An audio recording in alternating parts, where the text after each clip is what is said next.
আসসালামু আলাইকুম রহমতুল্লাহি ওবরাকাতুহ।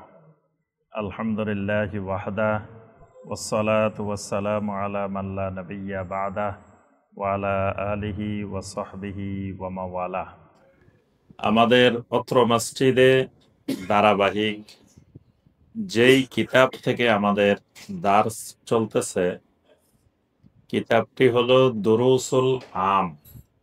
অর্থাৎ এই কিতাবটির মধ্যে বিশ্ব বিখ্যাত এবং পৃথিবীর শীর্ষ পর্যায়ের যে ওলামায়ে কেরাম তাদের যেই দার্সগুলো, সেই দার্সগুলোকে এই কিতাবের মধ্যে একত্রিত করা হয়েছে।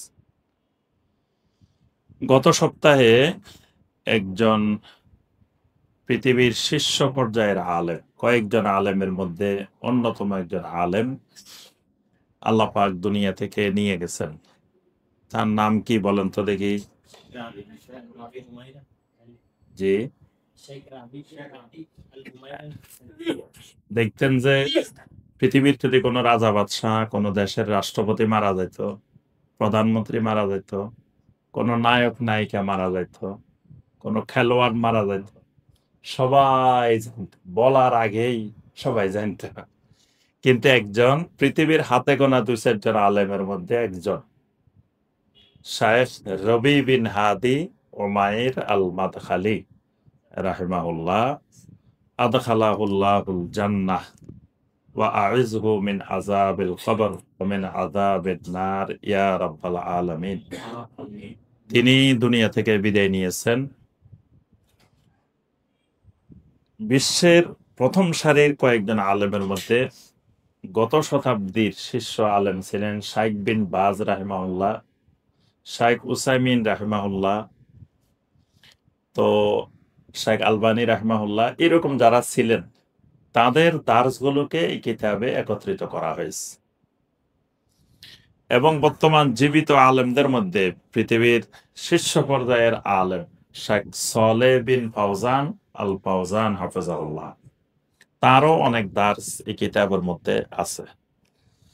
তো আমরা অনেকগুলো দার্স এর আগে আলোচনা করেছি। আজকে যে দার্সটি আমরা প্রথমে আলোচনা করব সেটি হলো ফাদলুস সলাহ, সলাতের ফজিলত, সলাতের মর্যাদা। এখানে প্রথমে একটি দার্স আলোচনা করা হয়েছে, সেখানে সলাতের গুরুত্ব সম্পর্কে কয়েকটা পয়েন্ট আলোচনা করা হয়েছে। এরপরেই এই দার্সের মধ্যেই শাইখ বিন বাজ রাহমাহুল্লাহর কাছে একটি প্রশ্ন ছিল, আমি রাত্রে একটু দেরি করে ঘুমাই, আমার ফজরের সলাত, ফজরের টাইমে উঠি, তবে আমি মসজিদে যাইতে পারি না, ঘরে পড়ি, এটাতে আমার জন্য শরীরই জায়েজ হচ্ছে কিনা, শরীরভাবে ঠিক আছে কিনা? তো এটার উত্তর শাইখ বিন বাজ রাহমাহুল্লাহ যেটা দিয়েছেন সেটা এখানে এই দার্সে একত্রিত করা হয়েছে। প্রথমে আমরা জানি যে সলাত, বাংলাদেশে সলাত মানুষ চিনে না। বাংলাদেশে কি চিনে? নামাজ। তো সলাত চিনে না, নামাজ চিনে, সিয়াম চিনে না, রোজা চিনে, তারপরে আপনার এরকম অনেকগুলো জিনিস আছে। এর কারণ কি কে বলতে পারবেন? কোরআন হাদিসে সলাত, কিন্তু বাঙালি সলাত চিনে না। বাঙালি বলে কি? নামাজ। কোরআন হাদিসে সিয়াম, বাঙালি কোরআন হাদিসেরটা না জানে, বাঙালি চিনে কি? রোজা। তো এটার কারণ কি? নিশ্চয় কোনো একটা কারণের পিছনে আছে, বিনা কারণে তো হয় না। ফার্সি এখানে আসলো কেন? আমাদের ভাষা বাংলা, তো হয় বাংলা হবে না হয় আরবি হবে, মাঝখান দিয়ে ফার্সি ঢুকলো কেন? মূলত আমাদের এখানে ইসলামটা আসছে পারস্য হয়ে, ইরানিদের মাধ্যমে হয়। এই কারণে আমাদের এখানে শিয়া প্রভাবিত মুসলিম, বাংলাদেশ হলো শিয়া প্রভাবিত মুসলিম, নামে সুন্নি কিন্তু আকীদা, চিন্তা চেতনা সব শিয়া।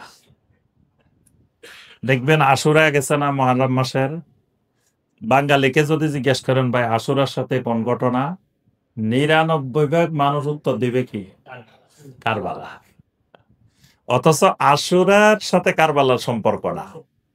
কারবালা ইতিহাসের একটি নির্মম ঘটনা, যেটা নবী সাল্লাল্লাহু আলাইহি ওয়াসাল্লামের ওফাতের ৫০ বছর পরে এই তারিখে সংঘটিত হয়েছে। তো এই তারিখে কত লোক জন্ম হবে, ধরেন এই যে ১০ মুহররম, পৃথিবীতে কত মানুষ জন্মগ্রহণ করছে না?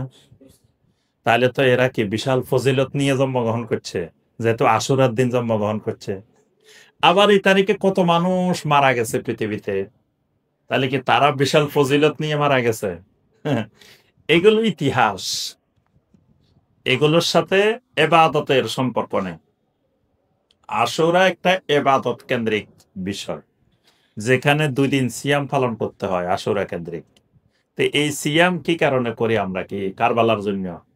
বাংলাদেশের অনেক মানুষ কিন্তু কারবালার জন্য মনে করে যে সিয়াম পালন করতেছে, এটা মনে করে। তো কারণ কি?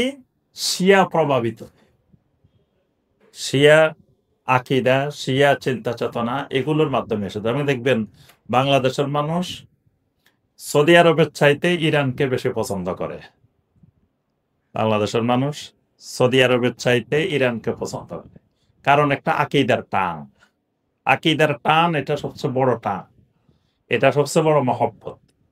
কারণ শিয়াদের সাথে আমাদের আকিদাগত কি আছে, মিল আছে বাংলাদেশিদের। এই কারণে শিয়াদের প্রতি মনের অজান্তে একটা টান বিদ্যমান।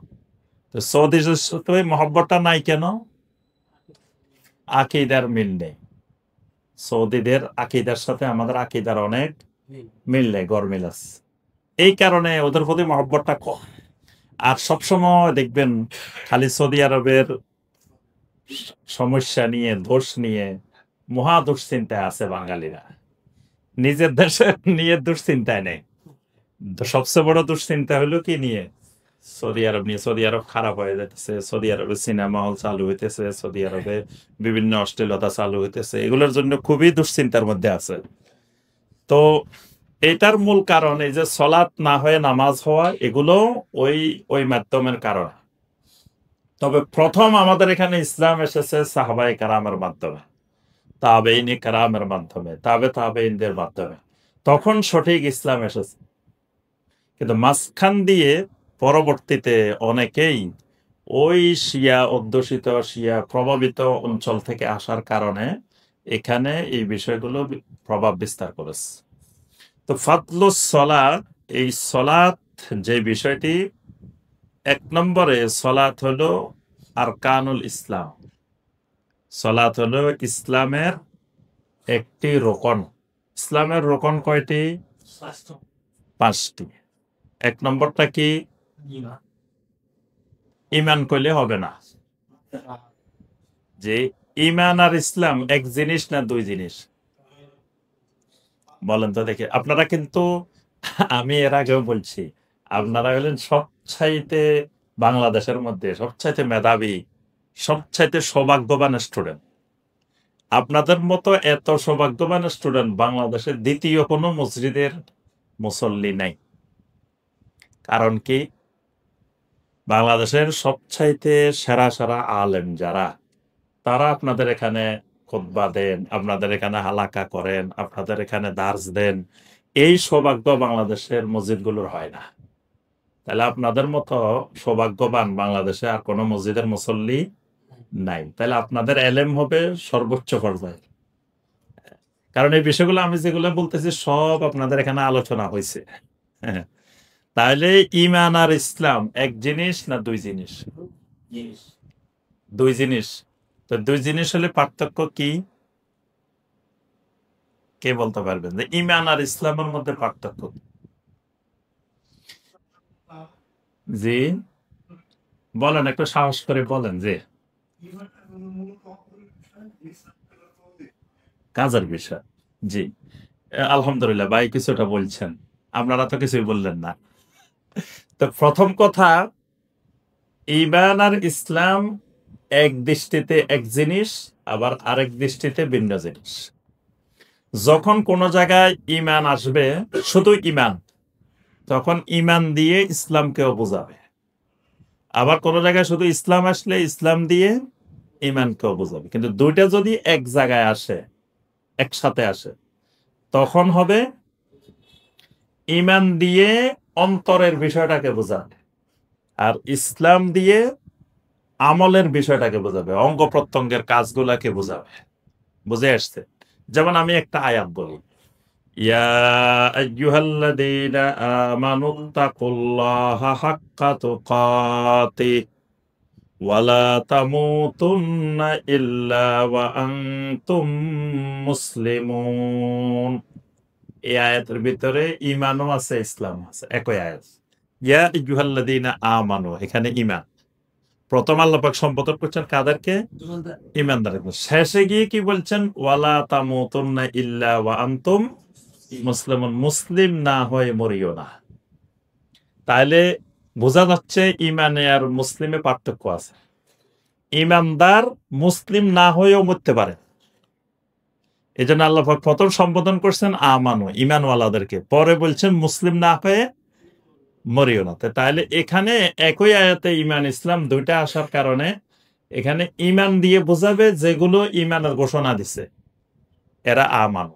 আর মুসলিমুন মানে ঈমানের ঘোষণার পরে ঈমানের ঘোষণার যে দাবি ছিল, যে চাহিদা ছিল, এই চাহিদা এই দাবি অনুযায়ী যারা জীবনযাপন করছে তারা মুসলিমুন। এবার বুঝে আসছে? তাহলে ঈমানের রকম কয়টা? ঈমানের রকম 6টা। ইসলামের রকম 1 নম্বর রকম শাহাদা, 1 নম্বর রকম শাহাদা। ঈমান না, অনেকে বলে যে 1 নম্বর রকম ঈমান, কেউ বলে কালেমা। কালেমা নামাজ রোজা, প্রথমটা কয় কালেমা। কালেমাও না, ঈমানও না, শাহাদা। শাহাদাতে আল্লাহ ইলাহা ইল্লাল্লাহ ওয়া আন্না মুহাম্মাদ রাসূলুল্লাহ, এটা হলো 1 নম্বর রকম। 2 নম্বর রকম সালাত, 3 নম্বর রকম সিয়াম, 4 নম্বর রকম 3 নম্বর সিয়াম না, 3 নম্বর যাকাত, 4 নম্বর সিয়াম, 5 নম্বর হজ। তাহলে ইসলামের দ্বিতীয় রকম শাহাদার পরে যে রকমটা, সেই রকমটা হলো কি? সালাত। তাহলে সালাত আছে, ইসলাম আছে, সালাত নাই, ইসলাম নাই। কারণ রকন মানে কি বলেন তো দেখি? রকন মানে খুঁটি। ধরেন এই বিল্ডিংটাতে যদি 10টা পিলারের উপরে বিল্ডিং এটা উঠে, তো এই 10টা রোকনের উপরে এই বিল্ডিং গড়ে উঠছে। এই 10টা রোকন, এক একটা রোকন। এখন একটা রোকন একবারে ভেঙে গেছে, একটা রোকন নাই, 10টার মধ্যে পিলার একটা ভাঙে গেছে, তাহলে বিল্ডিং এটা থাকবো? থাকবে না, এটা ধসে পড়বে। ঠিক ইসলামটা এরকম 5টি খুঁটির উপরে গড়ে উঠছে। তো একটা খুঁটি যদি ভেঙে যায়, একটা খুঁটি যদি না থাকে, তো তার অর্থ হলো তার ভিতরে ইসলাম নাই, সালাত নাই, ইসলাম নাই। তবে শাহাদার পরে আরো 4টা রোকন আছে, কিন্তু বাকি 3টা রোকনের চাইতে সালাতটা ভিন্ন ধরনের। কোন ব্যক্তি যাকাত আদায় করে না, যাকাত ফরজ হয়েছে, যাকাত আদায় করে না। সিয়াম পালন করে না, হজ ফরজ হয়েছে, হজ করে না। তার ঈমান আছে কিনা বলেন তো দেখি? এই লোকের ঈমান আছে? ঈমান আছে। কিন্তু এক লোক শাহাদা দিছে, সালাত আদায় করে না, তার ঈমান আছে? নাই। তার অর্থ হলো সালাত আর বাকি 3টার মধ্যে পার্থক্য আছে। তো কেন নাই? বাকি 3টা না করলে ঈমান থাকে, সালাত আদায় না করলে ঈমান থাকে না কেন? কারণ ঈমানের উপাদান হলো 3টা। একটা হলো ইকরার বিল লিসান, মানে জবান দিয়ে সাক্ষী দেওয়া। একটা হলো তাসদীক বিল জানান, অন্তরে বিশ্বাস করা। আর একটা হলো আমল বিল আরকান, অর্থাৎ অঙ্গ প্রত্যঙ্গ দিয়ে আমল করা। তো এই যে 3টার মধ্যে অঙ্গ প্রত্যঙ্গ দিয়ে আমল করা, এটার পূর্ণাঙ্গ বহিঃপ্রকাশ হলো সালাত। সালাত এমন একটি ইবাদত, এটা আদায় করতে গেলে একেবারে মাথা থেকে শুরু করে পা পর্যন্ত আপনার বডির মধ্যে যতগুলো অঙ্গ প্রত্যঙ্গ আছে প্রত্যেকটা অঙ্গ প্রত্যঙ্গ সলাতের মধ্যে অংশগ্রহণ করে। এমন একটা অঙ্গ নাই যে অঙ্গটার সাথে সলাতের সম্পর্ক নাই। বলেন তো চোখের সাথে সলাতের সম্পর্ক আছে কিনা? কিভাবে আছে? হ্যাঁ, সলাতের মধ্যে চোখটা কোন সময় কোন জায়গায় রাখতে হবে এটা নীতিমালা আছে, আছে না? তাহলে আপনার চোখও কিন্তু সলাতের মধ্যে অংশগ্রহণ। কানের সাথে কান খাড়া করে রাখতে হবে, ইমাম যে তেলাওয়াত করতেছে। হ্যাঁ, যদি খাড়া করে না রাখেন, কান বন্ধ করে রাখছেন, তাহলে সলাত হইব? তাহলে কানের সাথে কি আছে? ওযু করতে গেলে কানের ভিতরে কি করতে হয়? আছে কথা। তাহলে কানের সাথে সলাতের সম্পর্ক, চুলের সাথে, ব্রেনের সাথে, নাকের সাথে, মুখের সাথে, দাড়ির সাথে, একেবারে একটা নখের সাথেও সলাতের সম্পর্ক আছে। এমন কোন অঙ্গ প্রত্যঙ্গ উপরে ভিতরে, উপরে এবং ভিতরে যত অঙ্গ প্রত্যঙ্গ আছে, প্রত্যেকটি অঙ্গ প্রত্যঙ্গ একটাই ইবাদত আল্লাহর জমিনে, যেটার মধ্যে সব অঙ্গ প্রত্যঙ্গ অংশগ্রহণ করে। তা আপনি যে ঈমান আনছেন, এটা সলাত দিয়ে যেভাবে দেখানো যাবে আল্লাহকে, অন্য কোনো ইবাদত দিয়ে দেখানোর সুযোগ নাই। এই জন্য সলাটটা অন্যান্য ইবাদতের চাইতে ব্যতিক্রম। অন্যান্য ইবাদত অস্বীকার করলে কাফের হয়, কিন্তু সলাত অস্বীকার করা লাগে না, সলাত আদায় না করলে কুফরি হয়। জিনিসটা বুঝতে পারছেন? সলাত অস্বীকার করা লাগে না। কেউ বললো তো না সলাত ঠিক আছে ভাই, আপনি সলাত আদায় করুন, পড়বো ইনশাল্লাহ, দোয়া করেন। সলাত আদায় করেন, পড়বো ইনশাল্লাহ, মানে আল্লাহ চাইলে কোনোদিন পড়বো। এখন যে পড়তেছি না, আল্লাহ চাইতেছে না।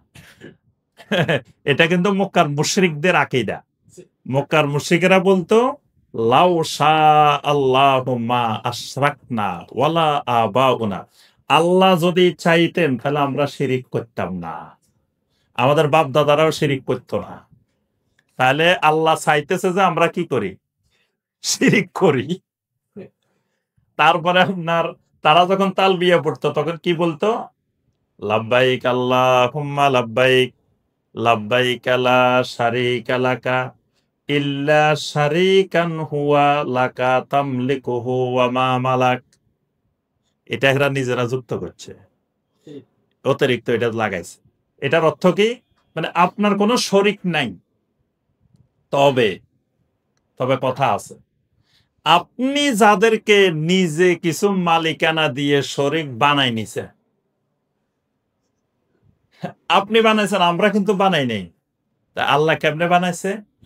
ওই যে আল্লাহ কইছে এরা আমার ওলি, এরা আমার বন্ধু। তো যেহেতু এরা আল্লাহর বন্ধু, আল্লাহর মুকাররাবিন, তাহলে আল্লাহর সঙ্গে এদের একটা খাতির আছে, সম্পর্ক আছে আলাদা একটা। তো সম্পর্ক যেহেতু আছে, তো যদি প্রধানমন্ত্রীর সাথে কারো সম্পর্ক থাকে, তাহলে এই লোকের ধরলে কিছু না কিছু তো পাওয়া যাওয়ার সম্ভাবনা আছে, কাজ হইব। যেহেতু তার প্রধানমন্ত্রীর সাথে সম্পর্ক আছে, রাষ্ট্রপতির সাথে সম্পর্ক আছে, প্রধান উপদেষ্টার সাথে সম্পর্ক আছে, তাহলে কিছু না কিছু তো পাওয়া যাবে। তো যেহেতু এদের আপনার সাথে একটা আলাদা সম্পর্ক আছে, তো এদেরকে ধরলে কিছু না কিছু তো পাওয়া যাবে। তাহলে এদেরকে ধরার জন্য মূলত পরোক্ষভাবে আপনি আমাদেরকে ঠিক করে দিছেন। মানে মুশরিকদের অভ্যাস হইল তারা দোষটা নিজের উপরে রাখতো না, দোষটা কার উপরে নিয়ে যেত? বেনামাজিও দোষটা আল্লাহর উপরে নিয়ে যায়। সলাত আদায় করবো কিনা? ইনশাআল্লাহ পড়বো, এখানে কোনো ইনশাআল্লাহ দরকার নাই। ইনশাআল্লাহ হইল ভবিষ্যতে এমন কাজ যেটা ইবাদত না, অন্য কিছু, সেটা আপনি করবেন, আল্লাহর সাহায্য দরকার, আল্লাহর সহযোগিতা দরকার। তো সলাত তো আপনার যতক্ষণ রূহ আছে ততক্ষণ আপনাকে আদায় করা লাগবেই। এটাতে ইনশাআল্লাহর গায়রে ইনশাআল্লাহর কোনো বিষয় নাই। এজন্য আপনার এই সলাত কেউ অস্বীকার করে না, সলাত স্বীকার করে ফরজ, কিন্তু আদায় করে না, তাও কুফর, তাও কি কুফর। তাহলে বোঝা গেল ইসলামের 5টি রোকনের মধ্যে সলাত অন্যান্য রোকনের চাইতে কি ব্যতিক্রম। সলাত ফারিদাতুন দাইমাতুন মুতলাকা, এটা সবসময়ের দায়মি ফরজ। এমনকি যুদ্ধের ময়দানে, জিহাদের ময়দানেও সলাত বাতিল হয় না। সবচেয়ে মুমিনের জন্য কঠিন মুহূর্ত হলো জিহাদের ময়দান, যেখানে জীবন যাওয়ার ময়দান, যেখানে যে কোনো মুহূর্তে সে শহীদ হয়ে যেতে পারে, বাঁচা মরার লড়াই। সেই জায়গায়ও সলাৎ বাদ দেওয়ার সুযোগ নাই। সেখানে সলাৎ আদায় করতে হয়। ওই সলাৎকে কি সলাৎ বলে? যে সলাতুল খাউফ। জিহাদের ময়দানে যে সলাৎ, এটার নাম হলো সলাতুল খাউফ। এটা কেমনে আদায় করে জানেন? যে এটা ইমাম সাহেব সলাৎ শুরু করবেন, এক অংশ মুজাহিদ তার পিছনে অংশগ্রহণ করবে, আর এক অংশ পাহারা দিবে। সবাই একসাথে তার পিছনে অংশগ্রহণ করতে পারবে না। একটা অংশ অংশগ্রহণ করবে, আর একটা অংশ কি করবে? পাহারা দিবে। তো ধরেন 2 রাকাত, ফজরের নামাজ 2 রাকাত পড়বে। 1 রাকাত পড়ার পরে এই অংশ চলে যাবে, বাকি অংশ আসে ইমামের পিছনে দ্বিতীয় রাকাতে শরীক হবে। দ্বিতীয় রাকাত শেষ হবে, এই অংশ চলে যাবে, ওই অংশ আসে আরেক রাকাত পড়বে। ওদের শেষ হবে, এই অংশ আসে আরেক রাকাত পড়বে। এইভাবে করে জিহাদের ময়দানেও সালাত আদায় করতে হয়, সালাত বাদ দেওয়া যায় না। তাহলে বোঝা যায় এটা এমন গুরুত্বপূর্ণ একটি ফরজ ইবাদত, যেটা কোনো মুহূর্তেই বাদ দেওয়ার কোনো সুযোগ নাই। আল্লাহ রাব্বুল আলামিন বান্দার উপরে ঈমানের পরে সর্বপ্রথম যে ইবাদতটি ফরজ করেছেন সেটা হলো সালাত। এই কারণে কিয়ামতের ময়দানে সর্বপ্রথম হিসাব নেওয়া হবে সালাত। আচ্ছা, কবরের মধ্যে সর্বপ্রথম হিসাব নেওয়া হবে কিসের? বলেন তো দেখি। তাওহীদের। সর্বপ্রথম হিসাব কিসের? তাওহীদের। প্রথম প্রশ্নটা কি? মার রাব্বুকা। তাওহীদুর রুবুবিয়্যতের প্রশ্ন। মার রাব্বুকা, তাওহীদুর রুবুবিয়্যতের প্রশ্ন। ওয়া মা দীনুকা, এটা কিসের প্রশ্ন? জি, এটাও তাওহীদের প্রশ্ন। এটা তাওহীদুল উলুহিয়্যতের প্রশ্ন। ওয়া মা দীনুকা তাওহীদুল উলুহিয়্যতের প্রশ্ন। উলুহিয়্যতের প্রশ্ন কেমনে হইলো? দিন মানে ইবাদত। দিন মানে কি? ইবাদত। তাহলে তোমার দিন কি ছিল? মানে তুমি কোন দিন মানি চলতা? তাহলে ইসলাম। ইসলাম মানা মানে কি? ইসলামের ইবাদত গুলো মানা, আল্লাহ যা করতে বলছেন সেটাই করা, এটা তাওহীদুল উলুহিয়্যাত। তাহলে 2 নম্বর প্রশ্ন তাওহীদুল। আচ্ছা, 3 নম্বর প্রশ্ন ওয়ামান নাবিয়্যুকা, এটা কোন বিষয়? জি, এটা একটু কঠিন নাকি? আগের দুটা তো মিলানো গেছে, রুবুবিয়্যতের সাথে আরেকটা উলুহিয়্যতের সাথে। এবার একটা কোন তাওহীদ? এটার নাম তাওহীদুল মুরসাল। আগের দুটা তাওহীদুল মুরসিল, এটা তাওহীদুল মুরসাল। এই দুটা শব্দ মনে রাখবেন, মুরসিল মুরসাল, মানে জের আর জবর। মুরসিল হলো আল্লাহ রাব্বুল আলামিন, মুরসিল মানে প্রেরণকারী, যিনি পাঠান। আর মুরসাল হলো যাকে পাঠান। তো নবী সাল্লাল্লাহু আলাইহি ওয়াসাল্লামকে কে পাঠাইছে? আল্লাহ রাব্বুল আলামিন। আল্লাহ হইলেন মুরসিল, রাসূল হইলেন মুরসাল। আল্লাহর যেমন তাওহীদ আছে, মুরসিলের যেমন তাওহীদ আছে, মুরসালেরও তাওহীদ আছে। আল্লাহর তাওহীদ, মুরসিলের তাওহীদ হলো ইবাদত করতে হবে একমাত্র ওই মুরসিলের, আল্লাহ। এটা আল্লাহর তাওহীদ। মুরসালের তাওহীদটা কি? যত ইবাদত করবা তরিকা একটা, আল্লাহ যাকে পাঠাইছেন ওনার তরিকা ছাড়া আর কোন তরিকা ইবাদত হলে আল্লাহ সেটা গ্রহণ করবেন। তাহলে তারও তাওহীদ আছে, কারণ তাকে আল্লাহ পাঠাইছেন। আল্লাহ একজনকে পাঠাইছেন, আল্লাহ আবার 5 জন পাঠাই দেন নাই যে তোমাদের জন্য 5 জন পাঠাইছি, যে কোনো এক তরিকায় পড়লেই হলো, এটা কিন্তু বলেন নাই। পাঠাইছেন কয়জন? একজন।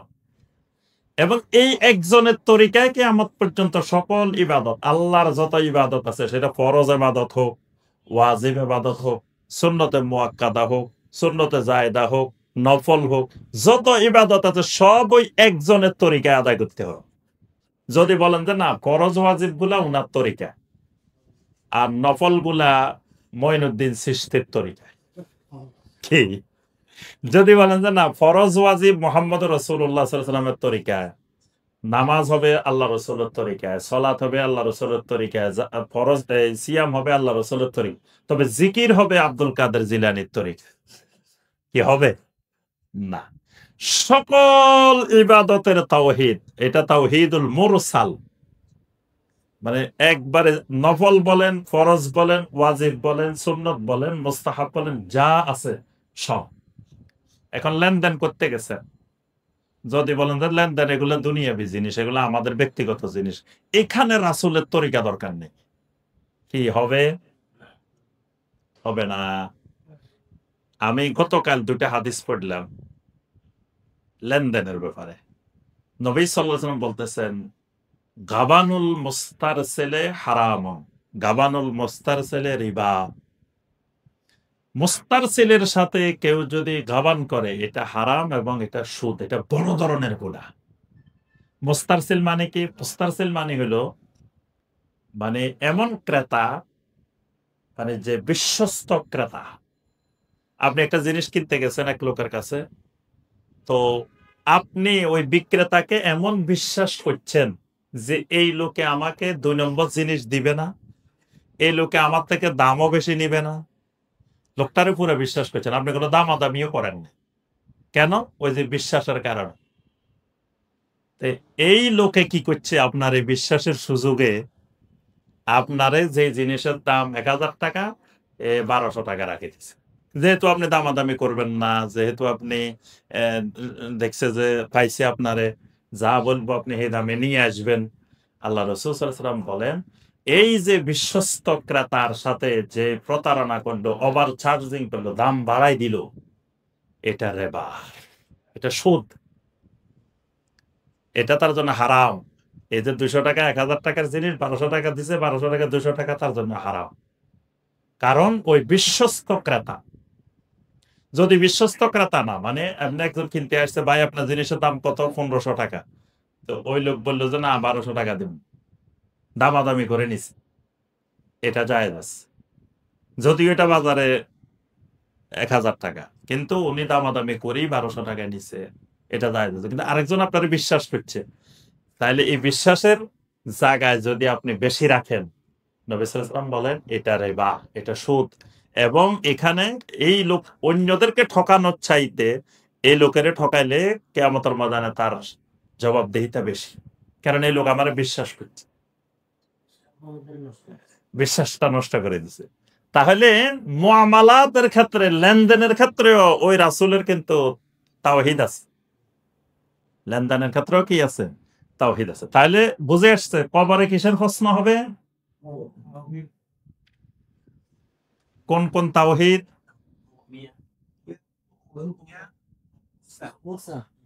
এই তাওহীদে মুরসালটা কঠিন, এটা কিন্তু বাংলাদেশের 99% মানুষ বোঝে না, জানেও না।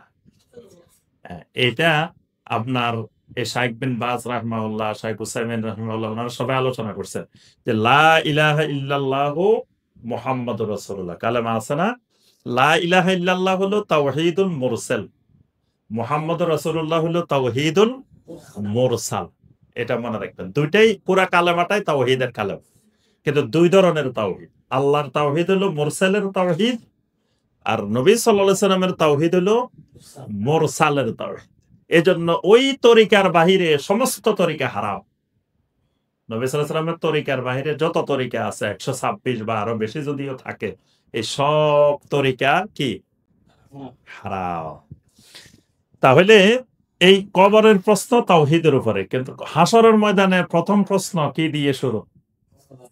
সালাত। তাহলে বোঝা গেল এখানে ঈমানের, এখানে তাওহীদের, আর কিয়ামতের ময়দানে গিয়ে আপনার আমলের। এজন্য ঈমান আমল দুইটাই জরুরি। যত জায়গায় জান্নাতের কথা বলছেন আল্লাহ পাক দুইটাই বলছেন, ইল্লাল্লাযীনা আমানু ওয়া আমিলুস সলিহাত। খালি আমানুও বলেন নাই, খালি আমিলুস সলিহাতও বলেন নাই। দেখবেন পুরা কোরআন জুড়ে একসাথে দুইটা বলছেন, আমানু আমিলুস সলিহাত, আমানু আমিলুস সলিহাত, দুইটা লিখবো, কিন্তু পরীক্ষা দোনোটা একসাথে না। আগে হয়ে যাব কোনটা? ইমানের কারণ ইমান ঠিক হইলে না আমল কাজে আসবো।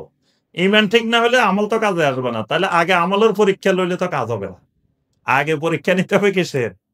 ইমানের। ইমানের পরীক্ষা ফেল হইলে আর ওগুলোর পরীক্ষার দরকারে নাই। যদি ইমানের পরীক্ষা কেউ ফেল করে আর আমলের পরীক্ষার দরকার আছে, অটোমেটিক ওইটা ফেল, ওইটার আর হিসাবের দরকার নেই। এজন্য ইমানের পরীক্ষা পাশ করলে তারপরে যায় আমলের পরীক্ষা। এজন্য হাসরের ময়দানে সর্বপ্রথম হিসাব কিসের? সালাত। তাহলে বোঝা যায় সকল আমলের মধ্যে সেরা আমল, ১ নম্বর আমল কি? সালাত। এজন্য আল্লাহর ঘরের তাওয়াফকে পৃথিবীর কোন আমল বন্ধ করতে পারে না। আল্লাহর ঘরের তাওয়াফকে ১ মিনিট ১ সেকেন্ড বন্ধ করার অধিকার কারো নেই।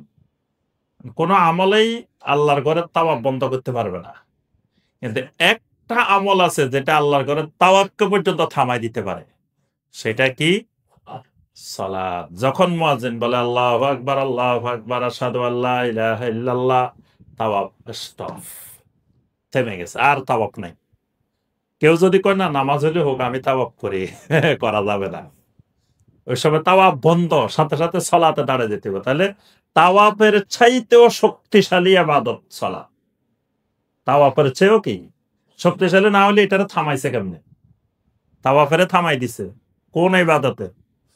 সালাত। তাহলে এটা এত পাওয়ারফুল, এত শক্তিশালী ইবাদত যেটা তাওয়াফকে পর্যন্ত থামাই দিতে হবে। আপনার ট্রেনের সময় থামাইতে পারে? বাস যেভাবে হাত তুললে থামে যায়, ট্রেন হাত তুললে থামে, কিন্তু মাঝে মাঝে ট্রেনেরও কি করে? থামাই দেয়। তাহলে বোঝা যায় ওইটা আরো গুরুতর ভয়াবহ কারণ ঘটছে, এই কারণে থামাই দিছে। এইটা এত শক্তিশালী যে এটা তাওয়াফকেও কি করে? নবী সাল্লাল্লাহু আলাইহি সাল্লামের সর্বশেষ ওসিয়ত উম্মতের প্রতি। নবী সাল্লাল্লাহু আলাইহি সাল্লাম যে হাদিসটা বলার পরে আর কথা বলেন নাই, সেই হাদিসটা কি? as-সালাত, as-সালাত ওয়া মা মালাকাত আইমানুকুম। কারণ নবী সাল্লাল্লাহু আলাইহি সাল্লাম বুঝতে পারছেন, ওহীর মাধ্যমে আল্লাহ জানাই দিয়েছেন, উম্মতের সবচেয়ে বড় দুর্গতি ঘটবে সালাত। উম্মত সালাত ছেড়ে দিবে। এজন্য এটার প্রতি নবী সাল্লাল্লাহু আলাইহি সাল্লাম সর্বশেষ হাদিস, যেটা বলার পরে আল্লাহ রাসূল আর কোন হাদিসও বলেন নাই, কথাও বলেন নাই। সর্বশেষ বলছেন আস-সালাত, আস-সালাত, আমার উম্মতেরা সালাত, সালাত।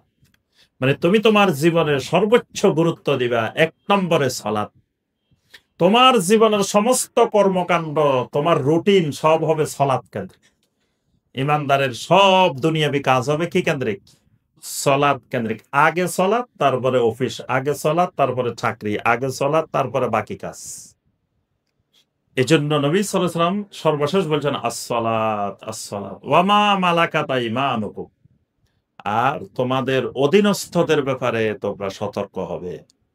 কারণ উম্মত জানে যে অধীনস্থদের প্রতি জুলুম করার সম্ভাবনা আছে। এজন্য নবী সাল্লাল্লাহু আলাইহি ওয়াসাল্লাম ২ টা বিষয়ে গুরুত্ব দিয়েছেন, একটা সালাত আর একটা বান্দার অধিকার। তো বান্দার অধিকার কোনটা?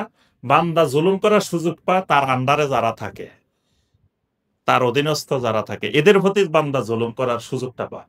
জুলুম তখন বোঝা যায় আপনি যখন মাজলুম থাকবেন, তখন মনে হবে আপনার মতো ভালো মানুষ আর দুনিয়াতে নাই। যখন আপনার মাজলুম থেকে কেটে গেছেন, এবার বোঝা যাবে আপনার আসল রূপ। এবার দেখা যাবে আপনি নিজেই জালেম হয়ে বসে। তো এজন্য নবী সাল্লাল্লাহু আলাইহি ওয়াসাল্লাম বলেছেন ওমা মালাকাত আইমানুকুম, যখন তোমার অধীনস্থ যারা থাকে এদের ব্যাপারে তুমি যত্নবান হও। আল্লাহ রাসূল সাল্লাল্লাহু আলাইহি ওয়াসাল্লাম বলেন, আমার উম্মত থেকে ইসলামের একটা ইসলামের শাখা খসে পড়া শুরু করবে। আর এভাবে খসে পড়তে পড়তে ১ম নম্বরে ফাআউয়ালুহুন্না নাকদান আল হুক, ১ম নম্বরে আমার উম্মত থেকে খসে যাবে, আমার উম্মত থেকে সরে যাবে আল হুকমু। আল হুকমু মানে আল্লাহর আইন। আল্লাহর ফয়সালা অনুযায়ী আমার উম্মত বিচার ফয়সালা করবে না। এটা আমার উম্মত থেকে ১ম উঠে যাবে। তো এটা তো অনেক আগে উঠে গেছে। আরেকটা নবী সাল্লাল্লাহু আলাইহি ওয়াসাল্লাম বলেন ওয়া আখিরুহুন্না আস-সালাত, সর্বশেষ আমার উম্মত থেকে উঠে যাবে সালাত। তো সালাত তো উঠে গেছে। তাহলে আর উঠার কিছু বাকি নেই। যা উঠার উম্মত থেকে সব উঠে গেছে। এখন কিয়ামতের অপেক্ষা। আর কিছু উঠার বাকি নেই, সব চলে গেছে। সালাত এমন এক ইবাদত, সালাত আছে, হেদায়েত আছে, সালাত আছে, তাকওয়া আছে, সলাত নাই, হেদায়েত নাই, সলাত নাই, তাকওয়াও নাই। আরেকটা জিনিস মনে রাখতে হবে, তাকওয়া না থাকলে কোনো ইবাদত আল্লাহর কাছে কবুল হয় না। এজন্য ওই কোরবানির ঘটনার মধ্যে আল্লাহ পাক বলছেন, ইন্নামা ইয়াতাকাব্বালুল্লাহু মিনাল মুত্তাকিন। আল্লাহ তো শুধুমাত্র মুত্তাকিনদের থেকে কবুল করেন, আর কারো থেকে কবুল করেন না। তো মুত্তাকিন হইতে হলে কি করতে হবে? হুদাল্লিল মুত্তাকিন আল্লাযীনা ইউমিনুনা বিল গায়বি ওয়া ইউকিমুনাস সালাহ। মুত্তাকিনের বৈশিষ্ট্য হলো ওয়া ইউকিমুনাস সালাহ। তাহলে সালাত কায়েম করে, তার ভিতরে তাকওয়া আছে। সালাত কায়েম করে না, তার ভিতরে তাকওয়া নাই। তাকওয়া নাই, জান্নাতও নাই। কারণ জান্নাত বানাইছেন আল্লাহ পাক কার জন্য? ওয়াসারিউ ইলা মাগফিরাতিম মির রাব্বিকুম ওয়া জান্নাতিন আরদুহাস সামাওয়াতু ওয়াল আরদ উইদ্দাত লিল মুত্তাকিন। জান্নাত বানাইছেন মুত্তাকিনের জন্য। তাহলে আপনার তাকওয়া নাই, জান্নাতও নাই।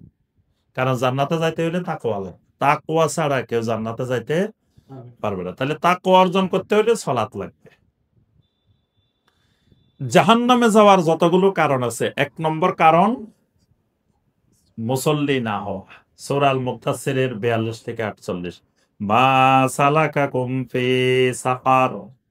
জিজ্ঞেস করা হবে, কি ব্যাপার? ফেরেশতারা তো অবাক, কিরে মানুষ এগুলোর জাহান্নামে আসতে কেন?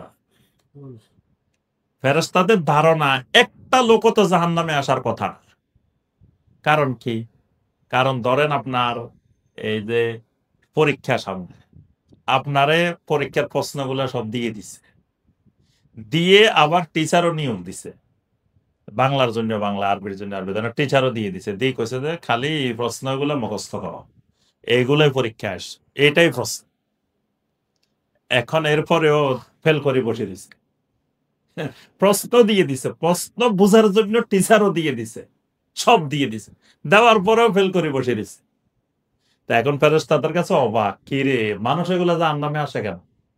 কারণ এগুলারে প্রশ্ন আগে দিয়ে দেওয়া হয়েছে। কি করলে জান্নাতে যাব, কি করলে জাহান্নামে যাবে, সব তো আগে বলে দেওয়া হয়েছে, স্পষ্ট করে দেওয়া হয়েছে। আবার কোনোটা না বুঝলে টিচারও পাঠানো হয়েছে, নবী রাসূল পাঠানো হয়েছে।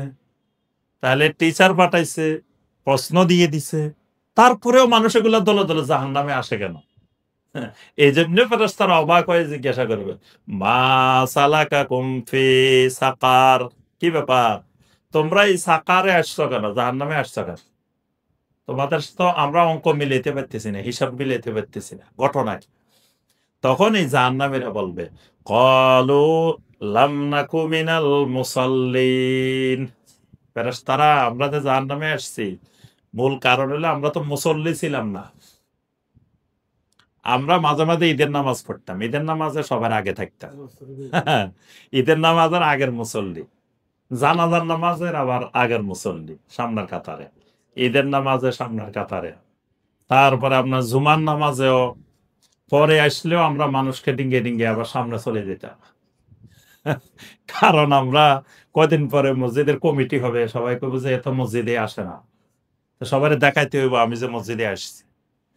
এই জন্য অনেকগুলো পলিসি আছে, মানে দীর্ঘদিন আমরা খুতবা দিতে দিতে কিছু অভিজ্ঞতা হচ্ছে মানুষের অবস্থা। কিছু আছে আসবো পরে মানুষকে ডিঙ্গে ডিঙ্গে সামনে চলে আসে। তাই সামনে আসে কেন? মানুষ সবাই তাকায়, এটা কে আসছে, তো দেখে যে অমুক ভাই আসছে। হ্যাঁ, কারণ কয়দিন পরে কমিটির সময় কেউ উঠে কবে যে আরে মিয়া রে বানাইয়েন না, এত মসজিদে আসে না, তো হে যে মসজিদে আসছে এটা দলিল রাখতে হবে না? আচ্ছা, আরেকটা গ্রুপ আছে, ধরেন আসছে ওই কোনা দিয়ে বসছে, এখন সবাই কিন্তু দেখতেছে না হে যে আসছে, তো মাঝে মাঝে কথা বলি উঠে হঠাৎ করে, মাঝে মাঝে কথা বলে, ওখান দিয়ে কথা বলে কেন? মানুষ তাকাইবো, আর হের আওয়াজ শুনলে বুঝবো ও তো অমুক ভাই তো আসছে, জুমায় আছে। কারণ সে যে আছে এটা তো জানান দিতে হবে। তাহলে জুমাটা বিভিন্ন লক্ষ্য উদ্দেশ্য নিয়ে আসে, কিন্তু আসলে লাম নাকু মিনাল মুসাল্লিন, আমরা তো মুসল্লি ছিলাম না। এই মুসল্লি না থাকা এটা জাহান্নামে যাওয়ার ১ নম্বর কারণ। আবার মুসল্লি কিন্তু নামাজের প্রতি যত্নবান না, এদেরকেও আল্লাহ পাক হুমকি দিছে, ফাওয়াইলুল লিল মুসাল্লিন। আল্লাযীনা হুম আন সলাতিহিম সাহুন, ওই মুসল্লিদের জন্য ধ্বংস অনিবার্য, যেই মুসল্লিরা তাদের সালাত ভুলে যায়। সাহুন, সাহুন সহু থেকে, সহু সাজদা দিনে আমরা সাহুন মানে বলে যায়, কি বলে যায়? ওয়াক্ত বলে যায়, মানে ওয়াক্ত হয়েছে, এর কোনো গুরুত্ব নাই, এর কাজ করতেই আছে, কয়েক ঘন্টা টাইম আছে, পড়বো আস্তে ধীরে, পড়বো আস্তে ধীরে, পড়তে পড়তে দেরি করে ফেলায়। আবার কিছু আছে যত দেরি করতে পারে এত খুশি, ফজরের নামাজ যত দেরি করে পড়তে পারে এত খুশি। বাংলাদেশে কিছু আলেমও আছে, ইমাম সাহেবেরও আছে, ফজরের নামাজ সূর্য ওঠার 5 মিনিট আগে নিতে পারলে আরো মহা খুশি, মানে খালি দেরি করতে চায় ফজরের নামাজ। যদি একবার ভুল হয় দ্বিতীয়বার যে আবার দৌড়ায় পড়বো, এই সুযোগও নাই, প্রথমবার শেষ হতে হইতে তো সূর্য উঠে গেছে। আবার যখন টাইম পিছনে নিয়ে যায় তখন তো আর লম্বা কেরাতের সুযোগ নেই, কেরাত পড়ে ছোট্ট ছোট্ট, ফজরের নামাজের কেরাত হবে সবচেয়ে লম্বা। নবী সাল্লাল্লাহু আলাইহি ওয়াসাল্লাম কত আয়াত পড়তেন? 60 থেকে 100 আয়াত পড়তেন ফজরে। আর আমাদের ইমাম সাহেবেরা 10 থেকে 15 আয়াত পড়ে, 10-12 আয়াত পড়ে, পড়ি শেষ। কারণ ওই যে দ্রুত শেষ করতে হবে, না তখন ওয়াক্ত চলে যেতেছে। তাহলে এইটাও কিন্তু আল্লাযীনা হুম আন সলাতিহিম সাহুন, সলাতকে বিলম্ব করা, সলাতকে বিলম্ব করা, সলাতকে পিছনে নেওয়া, বরং সলাত আসবো সামনে খালি। কারণ সলাত যখন ওয়াক্ত হয় তখন মুমিনের 1 নম্বর কাজ সলাত। 1 নম্বর কাজ যেটা, এটা আমি আগে করব, সিরিয়ালে এটা আগে থাকবো, কিন্তু আমাদের সিরিয়ালে যা এটা শেষে পড়ে। এটাকে আল্লাহ পাক বলেছেন আন সলাতিহিম সাহুন। নবী সাল্লাল্লাহু আলাইহি ওয়াসাল্লাম আরেকটি হাদিসে বলেন, আল আহাদুল্লাযী বাইনানা ওয়া বাইনাহুম আস-সালাহ ফামান তারাকাহা ফাকাদ কাফার, যে ব্যক্তি সালাত ছেড়ে দেয় ফাকাদ কাফার, সে কি করে? কুফরি করে। তবে তার কাজটা কুফরি, কিন্তু তাকে কাফের বলবো না, এই মূলনীতি মনে রাখবেন। কাজটা কি? কুফরি, কিন্তু লোকটাকে আমরা কাফের বলি না। এজন্য সরাসরি এভাবে বলবেন না যে বেনামাজি কাফের, এটা বলবেন না। কিন্তু সলাৎ ছেড়ে দেওয়া কুফরি, তার কাজ করতেছে কুফরি, তো লোকটাকে আমরা কাফের ঘোষণা দিচ্ছি না, কারণ লোকটা যে কোনো সময় তওবা করতে পারে, কুফরি থেকে ফিরে আবার ইমানে আসতে পারে। আহলুস সুন্নাহ ওয়াল জামাতের নীতিমালা হলো আমরা কাজ করলে বলি যে সে এটা কুফরি করছে, এটা শিরিক করছে, কিন্তু এই কারণে লোকটাকে আমরা মুশরিক ঘোষণা দিই না, কাফের ঘোষণা দিই না। শিয়ারা কি কাফের না মুসলিম? কি বলবেন বলেন তো দেখি। জি, এই এই এই মাসালারও সমাধান দরকার। আপনি শিয়াদেরকে কাফের বলবেন না মুসলিম বলবেন? প্রথম কথা, সরাসরি আপনি কাফের বলবেন না। যদি আপনি কাফের ঘোষণা দেন তাহলে তারা হারামের সীমানায় ঢুকতে পারবে না, তারা হজও করতে পারবে না, উমরাও করতে পারবে না, কারণ তারা কাফের। তো তারা কি হজ উমরা করে? তো কেন করে? তাহলে বোঝা যায় সৌদি সরকার, সৌদি আরবের ওলামায়ে কেরাম তাদেরকে কাফের ফতোয়া দেন নাই। দিলে তারা হজ করতে পারতো না, উমরা করতে পারতো না, কারণ কাফের কখনো হারামের সীমানায় ঢুকতে পারবে না। তবে তাদের কর্মকাণ্ড কুফর, তাদের কর্মকাণ্ড শিরিক, তাদের যে আকীদাগুলো আছে জঘন্য জঘন্য কুফরি শিরিকি আকীদা, তারা নবী সাল্লাল্লাহু আলাইহি ওয়াসাল্লামের পরে উত্তম মানুষ মনে করে কাকে? আলী রাদিয়াল্লাহু, এটা কুফরি আকীদা। নবী সাল্লাল্লাহু আলাইহি ওয়াসাল্লামের পরে শ্রেষ্ঠ মানুষ কাকে? আবু বকর, আবু বকর রাদিয়াল্লাহু তাআলা আনহু, এরপরে ওমর, এরপরে উসমান, এরপরে আলী, এরপরে এই 4 জনের পরে কারা বলেন তো দেখি? হ্যাঁ, আশারায়ে মুবাশশিরিন। আশারায়ে মুবাশশিরিনের পরে আহলে বায়ত, রাসূলুল্লাহ সাল্লাল্লাহু আলাইহি ওয়াসাল্লামের আহলে বায়ত। আহলে বায়তের পরে মুহাজিরিন সাহাবায়ে কেরাম, যারা হিজরতের আগে ইসলাম গ্রহণ করছে। তারপরে আনসার সাহাবীরা। এটা হলো মর্যাদার ধারাক্রম। এখন যে তারা যে আকীদা পোষণ করতেছে যে নবী সাল্লাল্লাহু আলাইহি ওয়াসাল্লামের পরে আলী, এটা কুফরি আকীদা। এরপরে তারা 3 জন সাহাবীকে, খলিফাতুল মুসলিমিনকে লানত করে, আবু বকর, ওমর, ওসমানকে, এটা কুফরি আকীদা। কারণ সাহাবায়ে কেরামকে মহব্বত করা দীনুন ওয়া ঈমানুন ওয়া ইহসানুন, সাহাবায়ে কেরামকে মহব্বত করা ঈমান, সাহাবায়ে কেরামের প্রতি বিদ্বেষ পোষণ করা কুফরুন ওয়া নিফাকুন ওয়া তুগয়ান। কুফরি এটা। তারা অনেকগুলো সাহাবীর প্রতি বিদ্বেষ পোষণ করে। আবু বকর, ওমর, ওসমান, আম্মা জান আয়েশা, তারপরে এরকম আরো আছে, অনেকের প্রতি তারা বিদ্বেষ পোষণ করে। নবী সাল্লাল্লাহু আলাইহি ওয়াসাল্লামের শুধু দুইজন, একজন নাতিকে নিয়ে তারা বেশি মানে খুব মহব্বত দেখায়, বাকি নাতিদের কোনো খবরে নেই। নবী সাল্লাল্লাহু আলাইহি ওয়াসাল্লামের নাতি কয়জন বলেন তো দেখি? দুনিয়ার সব খবর রাখেন, আল্লাহ রাসূলের নাতি নাতনি কয়জন? একজন আরেকজনের দেখা হইলে এক মুরব্বী আরেক মুরব্বীর, ভাই আমার নাতি কয়জন, নাতিন কয়জন, খবর লয় না? দেখবেন মুরব্বী দুইটা এক জায়গায় বসলে তখন তো তার ১৪ গোষ্ঠী খবর লই ফেলায় যে আপনার নাতি কয়জন, নাতি কয়জন, ছেলে কয়জন, মেয়ে কয়জন, কয়টার বিয়ে হয়েছে, কয়টার খবর লয় না? কিন্তু রাসূলের এত মহব্বত করে আশেকে রাসূল, রাসূলের নাতি নাতিন কয়জন এই খবর নেওয়া দরকার আছে না? কিন্তু দেখবেন এই খবর কিন্তু কেউ নেয় না। খালি নাতি নাতিন দুইজনের নাম জানে, হাসান হোসাইনের নাম জানে, আর এর বাইরে কিছু জানে না। আচ্ছা, নবী সাল্লাল্লাহু আলাইহি ওয়াসাল্লামের ছেলে মেয়ে কয়জন? জি, মেয়ে ৪ জন, ছেলে ৩ জন। এদের নাম পারেন সবাই? অত্যন্ত দুঃখের বিষয় যে আমি অনেক জায়গায় মাস্টার্স, ইসলামিক স্টাডিজে মাস্টার্স করা ছাত্রদের ভাইবা নিতে গেলে যখন জিজ্ঞাসা করি নবী সাল্লাল্লাহু আলাইহি ওয়াসাল্লামের ছেলে মেয়েদের নাম বলো, অধিকাংশই বলতে পারে। ইসলামিক স্টাডিজে পড়ে ফেলছে, সব অনার্স করে ফেলছে, মাস্টার্স করে ফেলছে, কিন্তু নবী সাল্লাল্লাহু আলাইহি ওয়াসাল্লামের ছেলে মেয়েদের নামও বলতে পারে। নবী সাল্লাল্লাহু আলাইহি ওয়াসাল্লামের ৩ জন ছেলের নাম বলেন দেখি আপনারা। প্রথম ছেলের নাম কি? জি, কাসেম। মনে রাখবেন প্রথম ছেলের নাম। আচ্ছা, আল্লাহ রসুলের প্রথম ছেলে হয়েছে না মেয়ে হয়েছে? জি, এই খবর লং নাই। নবী সাল্লাল্লাহু আলাইহি ওয়াসাল্লামের প্রথম ছেলে হয়েছে, এই ছেলের নাম হলো কি? কাসেম। এই জন্য নবী সাল্লাল্লাহু আলাইহি ওয়াসাল্লামের একটা উপাধি আছে, আবুল কাসেম। আমরা ছেলে যেটা বড় বড় ছেলের নাম ধরে কই না অমুকের বাপ, ছেলে মেয়ে তো আরো আছে, কিন্তু বাকিগুলোর নাম ধরে কয় না। বড়টার নাম যেটা কয় যে ওই অমুকের বাপ, এভাবে ডাকে না। তো কেন? ওই যে বড়টা, তাহলে নবী সাল্লাল্লাহু আলাইহি ওয়াসাল্লামের বড়টার নাম হলো কি? কাসেম। এই জন্য নবী সাল্লাল্লাহু আলাইহি ওয়াসাল্লামের উপাধি হলো কি? আবুল কাসেম। এরপরে নবী সাল্লাল্লাহু আলাইহি ওয়াসাল্লামের মেয়ে হয় জয়নাব। জয়নাব রাদিয়াল্লাহু তাআলা আনহা, এরপরে দ্বিতীয় সন্তান। তারপরে যে সন্তান হয় এই সন্তানের নাম আব্দুল্লাহ।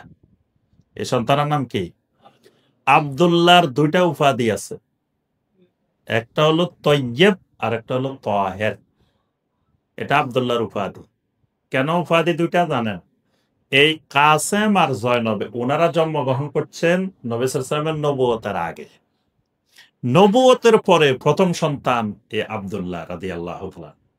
এজন্য উনার উপাধি তয়্যেব, তাহের, ২ টাই উপাধি। তাহলে দ্বিতীয় ছেলের নাম কি? আব্দুল্লাহ। এরপরে উনার বাকি ৩ মেয়ে হয়, রুকাইয়া, উম্মে কুলসুম, ফাতেমা।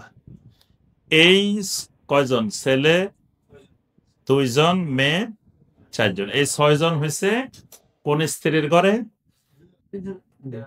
খাদিজা রাদিয়াল্লাহু তাআলা। আরেকটা ছেলে আছে মারিয়া কিপ্তিয়া রাদিয়াল্লাহু তাআলা আনহার ঘরে। ওই ছেলের নাম হলো কি? ইব্রাহিম রাদিয়াল্লাহু তাআলা। আচ্ছা, এবার আসেন নাতি নাতনি। প্রথম ৩ ছেলেই তো মারা গেছেন, ওনাদের ঘরে কোনো ছেলে মেয়ে নাই। তাহলে ছেলে মেয়ে কয়জনের ঘরে? আরেকটা মেয়েরও কোনো ছেলে মেয়ে নাই, সে মেয়ে হলো রুকাইয়া। রুকাইয়া রাদিয়াল্লাহু তাআলা আনহার ঘরে কোনো ছেলে মেয়ে নাই। তাহলে বাকি ৩ মেয়ের ঘরে ছেলে মেয়ে আছে। বড় মেয়ে জয়নাব। বড় মেয়ের নাম কি? জয়নাব। জয়নবের ঘরে ২ টা সন্তান, একটা ছেলে, একটা মেয়ে। জয়নবের ঘরে দুই ছেলে, এক ছেলে, এক মেয়ে। ছেলে আব্দুল্লাহ, মেয়ে উমামা।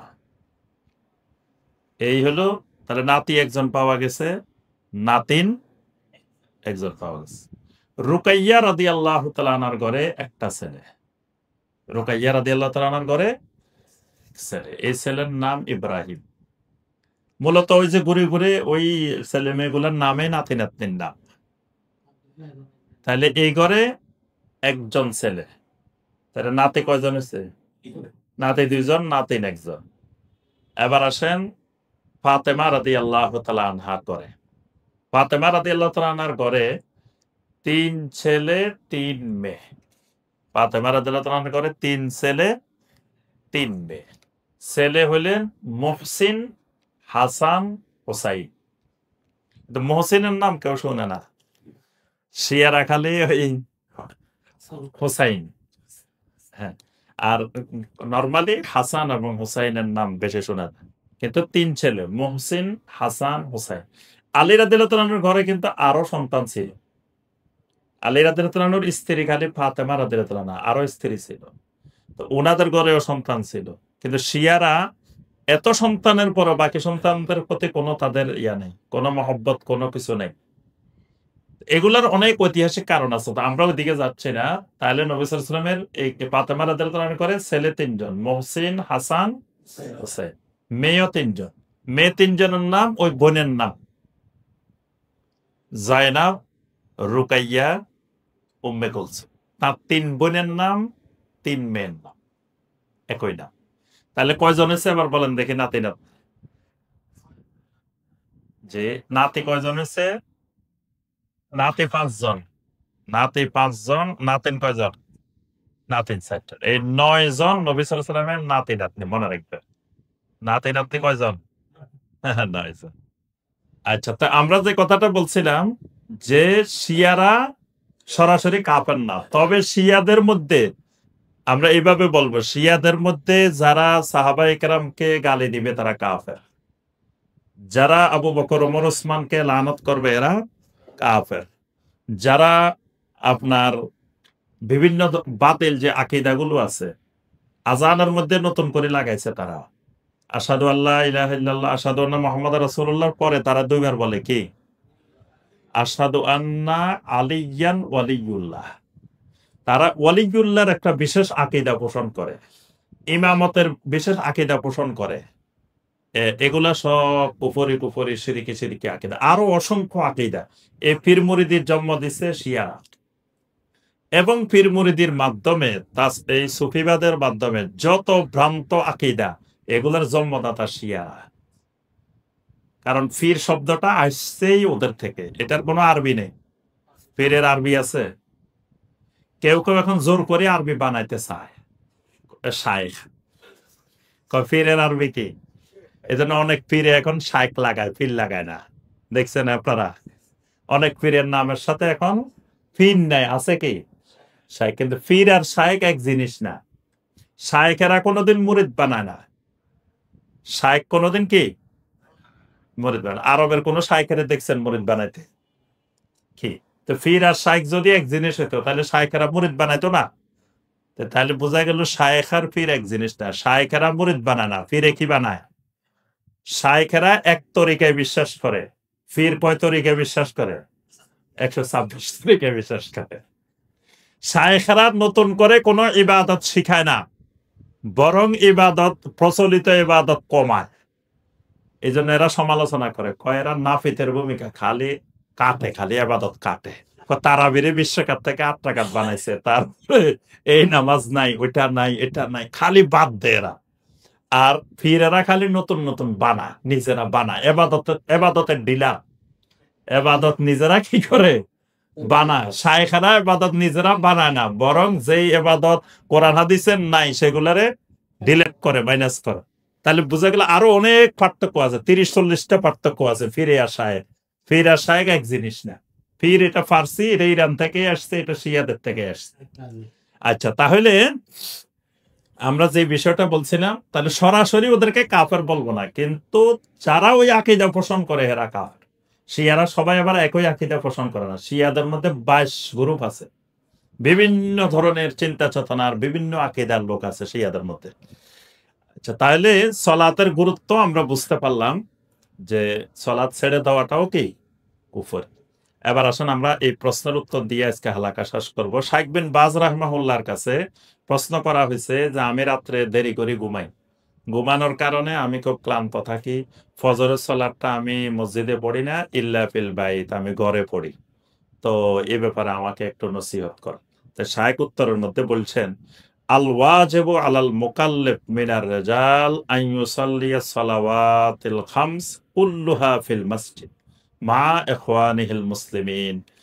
প্রত্যেক বালেগ পুরুষ মানুষের উপরে, পুরুষ মুমিনের উপরে ওয়াজিব, সে প্রতিটা 5 ওয়াক্ত সালাত তার মুসলিম ভাইদের সাথে মসজিদে আদায় করবে, এটা ওয়াজিব। ওয়ালা ইয়াজুজু লাহু তাসাহুল ফি যালিকা, এই ব্যাপারে কোন ধরনের অলসতার সুযোগ নাই, জায়েজ নাই, কোন অলসতা জায়েজ। বরং আপনি যে কাজটা করেন, ওয়াত তাখাল্লুফু আন যালিকা ফিল ফজরে আও গায়রিহা মিন সিফাতিন নিফাক, আপনি যে মাসালা বলছেন ফজরে জামাতে যাইতে পারেন না, ঘরে পড়েন, এটা হলো মিন সিফাতিন নিফাক, মানে কি মুনাফিকের আলামত। আপনার ভিতরে মুনাফিকি ঢুকছে, আপনি চিকিৎসা শুরু করেন, আপনার ভিতরে রোগ ঢুকছে, কিসের রোগ? নিফাক, মুনাফিকের রোগ। কারণ আল্লাহ পাক কোরআনে কারিমে কেন মুনাফিকের রোগ এবার এটার দলিল দিছেন। কোরআনে কারিমে আল্লাহ পাক সূরা আন-নিসার 143 নম্বর আয়াতে আল্লাহ পাক বলছেন, ইন্নাল মুনাফিকিনা ইউখাদিউনাল্লাহা ওয়া হুয়া খাদিউহুম ওয়া ইযা কামু ইলাস সালাতি কামু কুসালা। এখানে আল্লাহ পাক মুনাফিকের বৈশিষ্ট্য বর্ণনা করতে গিয়ে বলছেন যে এরা যখন সলাতে দাঁড়ায় অলসতাপূর্ণভাবে দাঁড়ায় সলাতের মধ্যে, তাহলে সলাতে অলসতা করা এটা মুনাফিকের আলামত।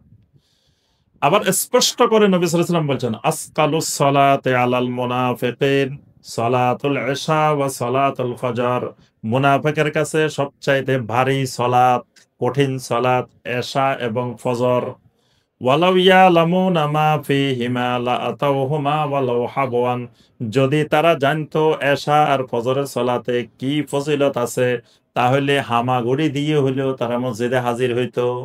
হাঁটতে না পারলে হামাগুড়ি দিয়ে হলে মসজিদে আসি হাজির হইতো, যদি এটার ফজিলত তারা জানতো। তাহলে এটা হাজির না হওয়ার অর্থ মুনাফিকের গুণাবলী ঢুকছে। আরেকটা হাদিস, মান সামিআন নিদা ফালাম ইয়াতিহি ফালা সালাতা লাহু ইল্লা মিন উযর। নবী সাল্লাল্লাহু আলাইহি ওয়াসাল্লাম বলেন, যে ব্যক্তি আযান শুনলো কিন্তু সে সাড়া দেয় নাই, মসজিদে আসে নাই, ফালা সালাতা লাহু, তার সালাতেই হবে না, ঘরে পড়লে তার সালাতে হবে, ইল্লা মিন উযর, তবে যদি ওজর থাকে। এবার তাহলে সবাই ওজরের মাসালায় চলে গেলেই তো জায়েজ। ওজরের মাসালা আমাদের দেশে নিজে নিজে বানায়, হজে গেলে দেখবেন সব মাজুর হয়ে যায়, নিজে নিজে ওজর বানায়। সে মিনায় থাকবে না, এটা ওজরের। তো হে যদি হোটেলে শুই থাকতে পারে, তো মিনায় শুই থাকতে পারবে না কেন? এটারে হে মাজুর বানাইছে। তারপরে সে ওই ইয়াত যাইতে পারবে না, পাথর মারার জন্য যাইতে পারবে না, মাজুর। এগুলা হলো সব মেন্টাল মাজুর, মানসিক মাজুর, মানসিক ভাবে মাজুর হয়ে বসে দিছে। তারপর মহিলা, বেশিরভাগ মহিলা, সে এখানে যাইতে পারবে না, ওখানে যাইতে পারবে না, হাঁটতে পারবে না, সে মাজুর।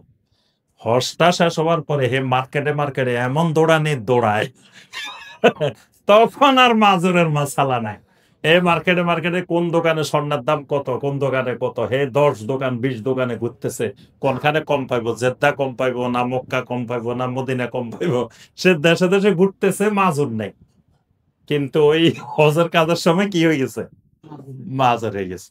তারপরে দেখবেন মসজিদে আসলে চেয়ার লই টানাটানি, ওরে আল্লাহ, এক এক মসজিদে আছে যে মানে 100-200 লোক এখন চেয়ার নিয়ে বসে থাকে। হে এখান দিয়ে হাঁটে বাজারে যাইতেছে, সব জায়গায় যাইতেছে, সব জায়গায় হাঁটতেছে, চলতেছে, ফিরতেছে, কিন্তু মসজিদে আসছে কি হয়ে গেছে? মাজুর হয়ে গেছে।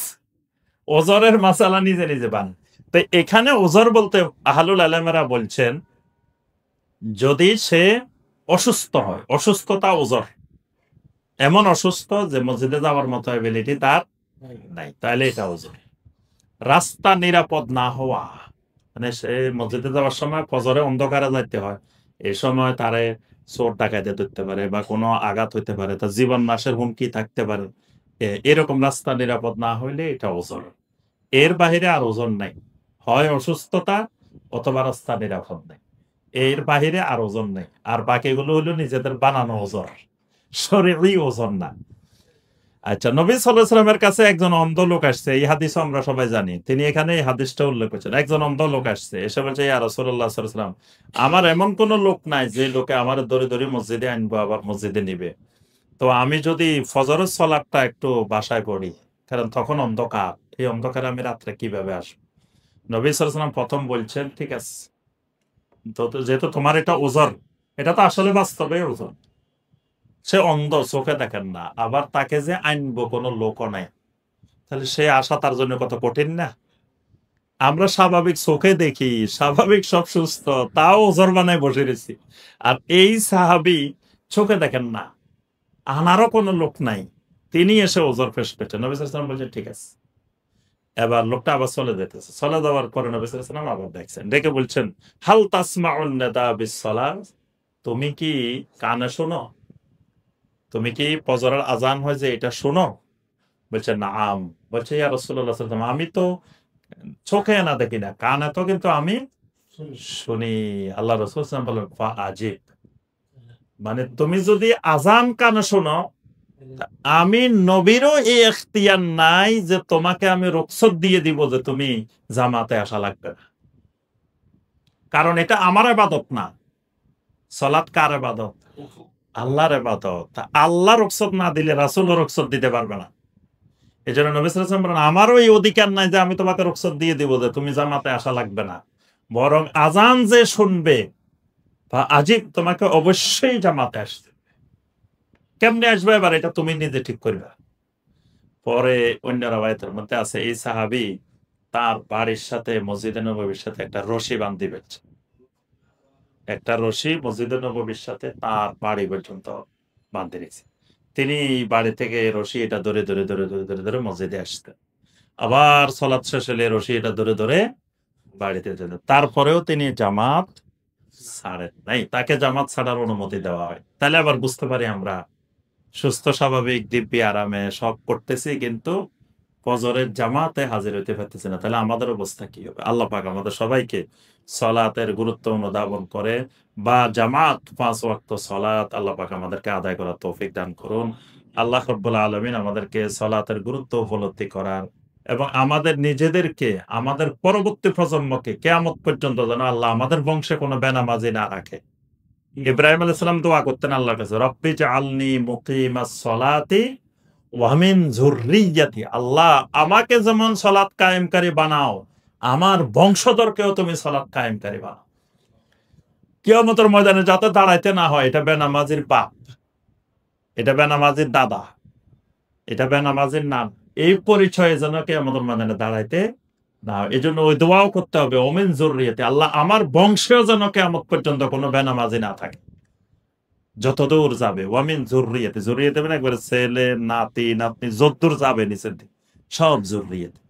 আল্লাহ পাক আমাদেরকে সেই তৌফিক দান করুন। আমিন ইয়া রাব্বাল আলামিন। সুবহানাকা আল্লাহুম্মা বিহামদিকা আশহাদু আল্লা ইলাহা ইল্লা আনতা আস্তাগফিরুকা ওয়া আতুবু ইলাইক। আসসালামু আলাইকুম ওয়া রাহমাতুল্লাহি ওয়া বারাকাতুহু।